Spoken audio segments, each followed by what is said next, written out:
Jack's online tutorials. Today we're doing a low fade textured crop.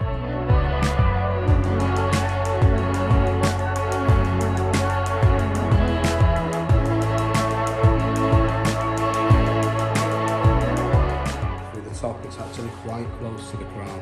As crown sits there. Good cut, clean line. Sides, we've cut them separately. And we're just going to set that as a marker to begin with.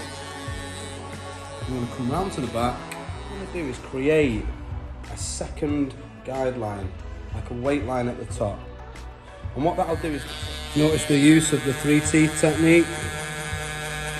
I'm using the corners of my clippers a lot more frequently now. Again, this is all part of the conclusion, this is all part of the personalising. We're tailoring it to the individual. Thank you very much for watching.